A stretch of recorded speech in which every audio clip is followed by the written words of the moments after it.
Persuasion Chapter 6. And had not wanted this visit to Uppercross, to learn that a removal from one set of people to another, though at a distance of only 3 miles, will often include a total change of conversation, opinion, and idea. She had never been staying there before, without being struck by it, or without wishing that other Elliots could have her advantage in seeing how unknown, or unconsidered there, were the affairs which at Kellynch Hall were treated as of such general publicity and pervading interest. Yet, with all this experience, she believed she must now submit to feel that another lesson, in the art of knowing our own nothingness beyond our own circle, was become necessary for her. For certainly, coming as she did, with a heart full of the subject which had been completely occupying both houses in Kellynch for many weeks, she had expected rather more curiosity and sympathy than she found in the separate but very similar remark of Mr. and Mrs. Musgrove. "So, Miss and Sir Walter and your sister are gone, and what part of Bath do you think they will settle in?" And this, without much waiting for an answer, or in the young lady's addition of, "I hope we shall be in Bath in the winter, but remember, Papa, if we do go, we must be in a good situation. None of your Queen Squares for us," or in the anxious supplement from Mary, of "Upon my word, I shall be pretty well off, when you are all gone away to be happy at Bath." She could only resolve to avoid such self-delusion in future, and think with heightened gratitude of the extraordinary blessing of having one such truly sympathizing friend as Lady Russell. The Mr. Musgroves had their own game to guard, and to destroy, their own horses, dogs, and newspapers to engage them, and the females were fully occupied in all the other common subjects of housekeeping, neighbors, dress, dancing, and music. She acknowledged it to be very fitting that every little social commonwealth should dictate its own matters of discourse, and hoped, ere long, to become a not unworthy member of the one she was now transplanted into. With the prospect of spending at least 2 months at Uppercross, it was highly incumbent on her to clothe her imagination, her memory, and all her ideas in as much of Uppercross as possible. She had no dread of these 2 months. Mary was not so repulsive and unsisterly as Elizabeth, nor so inaccessible to all influence of hers, neither was there anything among the other component parts of the cottage inimical to comfort. She was always on friendly terms with her brother-in-law, and in the children, who loved her nearly as well, and respected her a great deal more than their mother, she had an object of interest, amusement, and wholesome exertion. Charles Musgrove was civil and agreeable. In sense and temper he was undoubtedly superior to his wife, but not of powers, or conversation, or grace, to make the past, as they were connected together, at all a dangerous contemplation. Though, at the same time, and could believe, with Lady Russell, that a more equal match might have greatly improved him, and that a woman of real understanding might have given more consequence to his character, and more usefulness, rationality, and elegance to his habits and pursuits.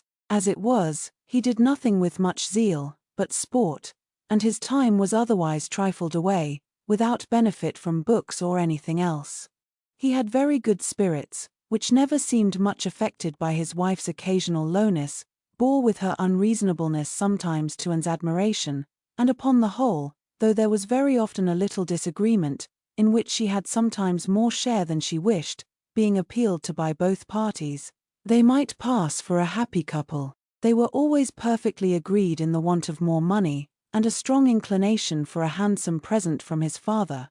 But here, as on most topics, he had the superiority, for while Mary thought it a great shame that such a present was not made, he always contended for his father's having many other uses for his money, and a right to spend it as he liked. As to the management of their children, his theory was much better than his wife's, and his practice not so bad. "I could manage them very well, if it were not for Mary's interference," was what Anne often heard him say, and had a good deal of faith in. But when listening in turn to Mary's reproach of Charles spoils the children so that I cannot get them into any order, she never had the smallest temptation to say, "Very true." One of the least agreeable circumstances of her residence there was her being treated with too much confidence by all parties, and being too much in the secret of the complaints of each house. Known to have some influence with her sister, she was continually requested, or at least receiving hints to exert it, beyond what was practicable. "I wish you could persuade Mary not to be always fancying herself ill," was Charles's language, and, in an unhappy mood, thus spoke Mary. "I do believe if Charles were to see me dying, he would not think there was anything the matter with me. I am sure, and, if you would, you might persuade him that I really am very ill, a great deal worse than I ever own."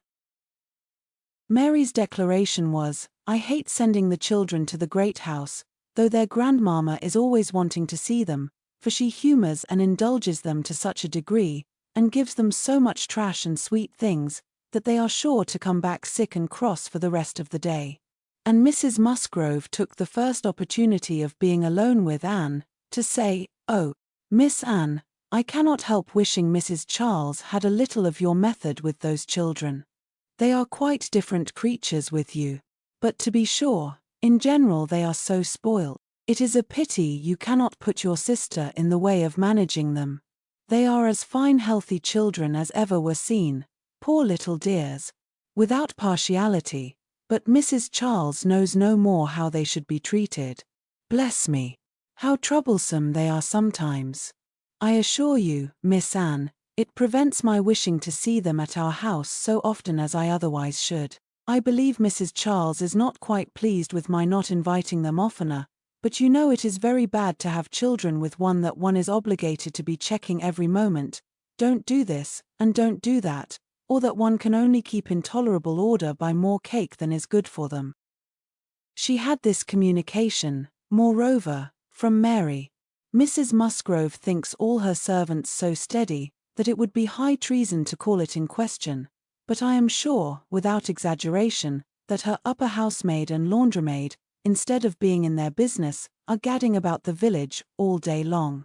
I meet them wherever I go, and I declare, I never go twice into my nursery without seeing something of them. If Jemima were not the trustiest, steadiest creature in the world, it would be enough to spoil her, for she tells me, they are always tempting her to take a walk with them. And on Mrs. Musgrove's side, it was, I make a rule of never interfering in any of my daughter-in-law's concerns, for I know it would not do. But I shall tell you, Miss Anne, because you may be able to set things to rights, that I have no very good opinion of Mrs. Charles's nurserymaid.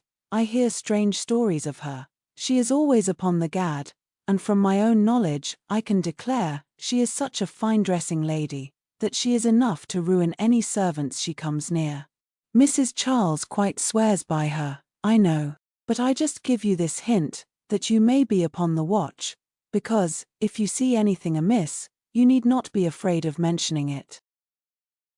Again, it was Mary's complaint, that Mrs. Musgrove was very apt not to give her the precedence that was her due, when they dined at the great house with other families, and she did not see any reason why she was to be considered so much at home as to lose her place. And one day when Anne was walking with only the Musgroves, one of them, after talking of rank, people of rank, and jealousy of rank, said, I have no scruple of observing to you, how nonsensical some persons are about their place, because all the world knows how easy and indifferent you are about it. But I wish anybody could give Mary a hint that it would be a great deal better if she were not so very tenacious, especially if she would not be always putting herself forward to take place of Mamma. Nobody doubts her right to have precedence of Mamma, but it would be more becoming in her not to be always insisting on it.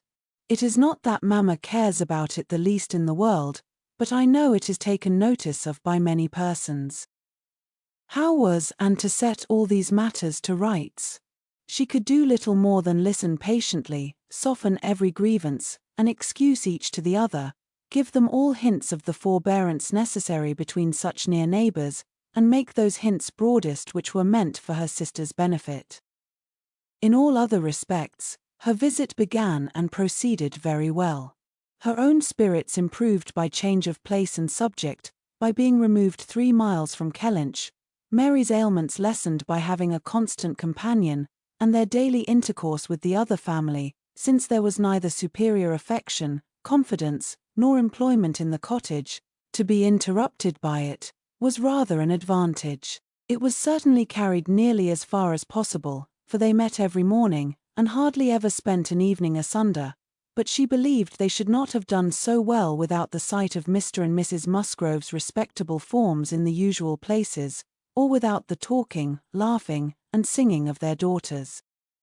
She played a great deal better than either of the Miss Musgroves, but having no voice, no knowledge of the harp, and no fond parents, to sit by and fancy themselves delighted, her performance was little thought of, only out of civility, or to refresh the others, as she was well aware. She knew that when she played she was giving pleasure only to herself, but this was no new sensation. Excepting one short period of her life, she had never, since the age of 14, never since the loss of her dear mother, known the happiness of being listened to, or encouraged by any just appreciation or real taste.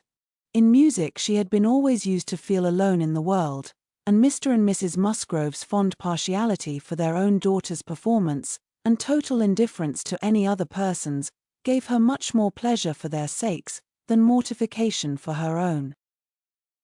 The party at the great house was sometimes increased by other company.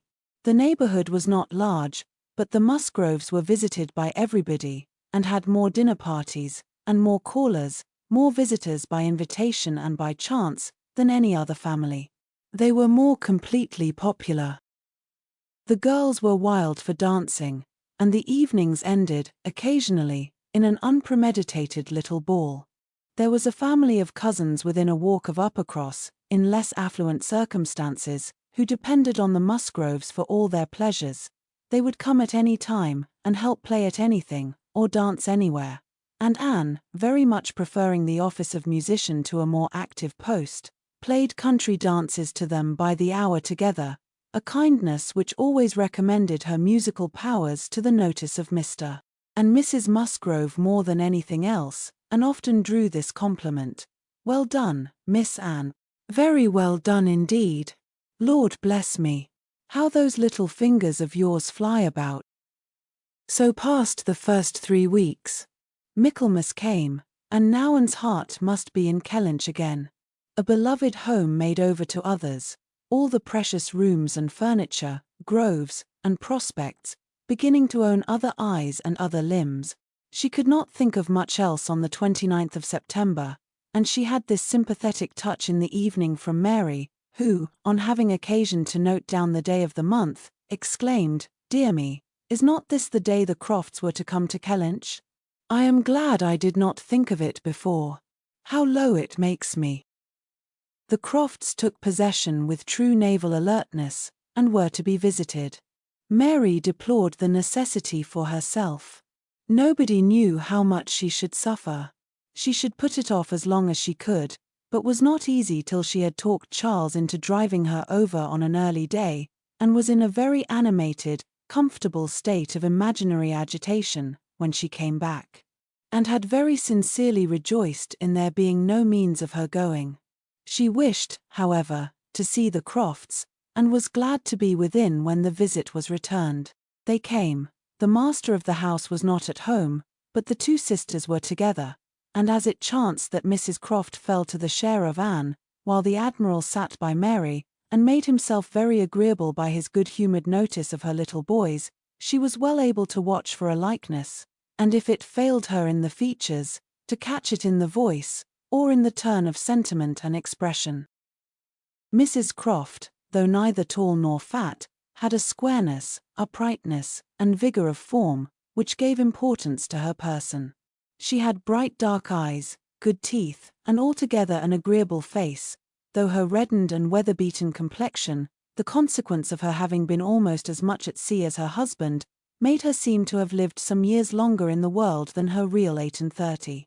Her manners were open, easy, and decided, like one who had no distrust of herself, and no doubts of what to do, without any approach to coarseness, however, or any want of good humour, and gave her credit, indeed, for feelings of great consideration towards herself, in all that related to Kellynch, and it pleased her, especially, as she had satisfied herself in the very first half-minute, in the instant even of introduction, that there was not the smallest symptom of any knowledge or suspicion on Mrs. Croft's side, to give a bias of any sort.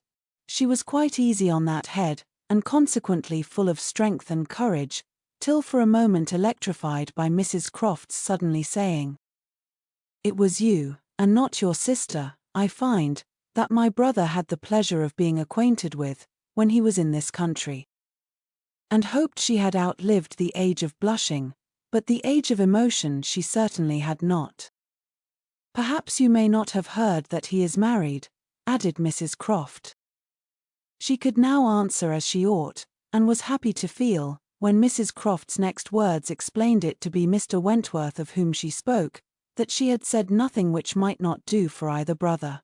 She immediately felt how reasonable it was that Mrs. Croft should be thinking and speaking of Edward, and not of Frederick, and with shame at her own forgetfulness applied herself to the knowledge of their former neighbour's present state with proper interest.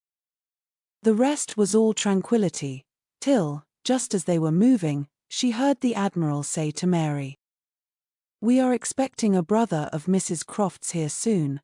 I dare say you know him by name." He was cut short by the eager attacks of the little boys, clinging to him like an old friend, and declaring he should not go, and being too much engrossed by proposals of carrying them away in his coat pockets, and to have another moment for finishing or recollecting what he had begun, and was left to persuade herself, as well as she could, that the same brother must still be in question. She could not, however, reach such a degree of certainty, as not to be anxious to hear whether anything had been said on the subject at the other house, where the Crofts had previously been calling. The folks of the great house were to spend the evening of this day at the cottage, and it being now too late in the year for such visits to be made on foot, the coach was beginning to be listened for, when the youngest Miss Musgrove walked in. That she was coming to apologize, and that they should have to spend the evening by themselves, was the first black idea, and Mary was quite ready to be affronted, when Louisa made all right by saying that she only came on foot, to leave more room for the harp, which was bringing in the carriage. "And I will tell you our reason," she added, "and all about it. I am come on to give you notice, that Papa and Mamma are out of spirits this evening, especially Mamma, she is thinking so much of poor Richard. And we agreed it would be best to have the harp, for it seems to amuse her more than the pianoforte.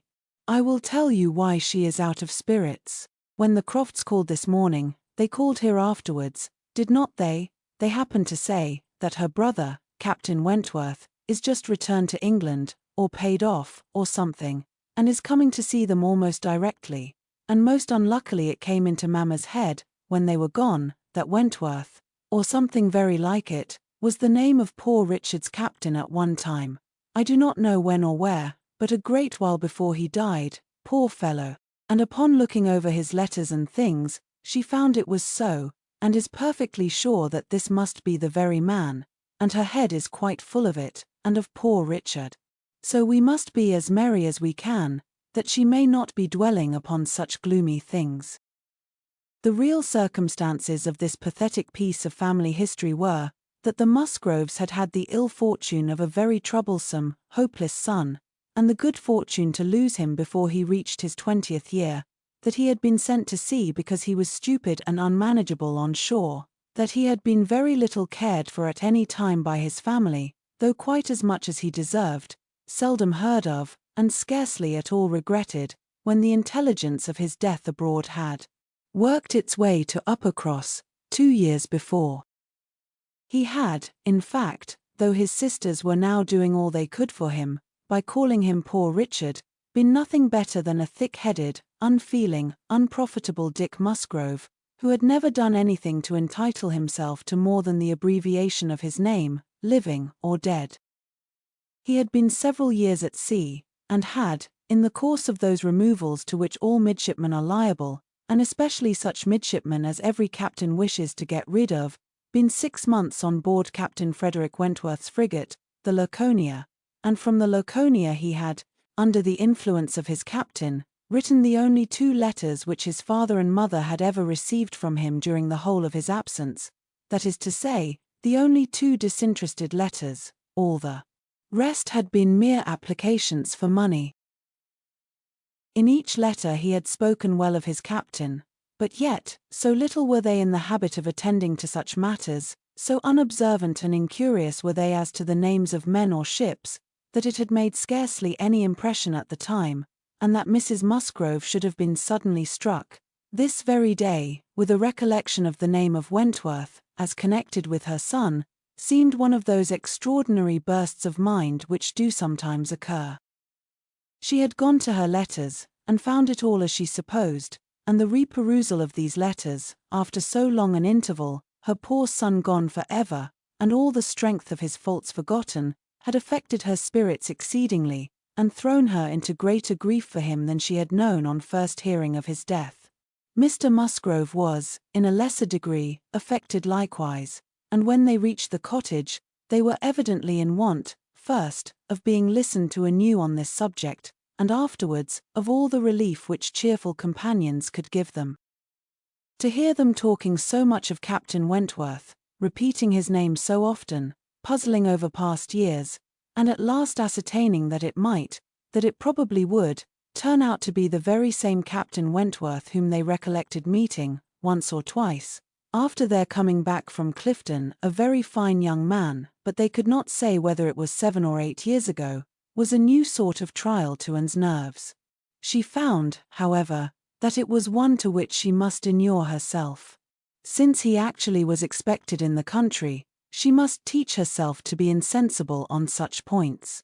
And not only did it appear that he was expected, and speedily, but the Musgroves, in their warm gratitude for the kindness he had shown poor Dick, and very high respect for his character, stamped as it was by poor Dick's having been 6 months under his care, and mentioning him in strong, though not perfectly well-spelt praise, as a fine dashing fellow, only too particular about the schoolmaster, were bent on introducing themselves, and seeking his acquaintance, as soon as they could hear of his arrival. The resolution of doing so helped to form the comfort of their evening.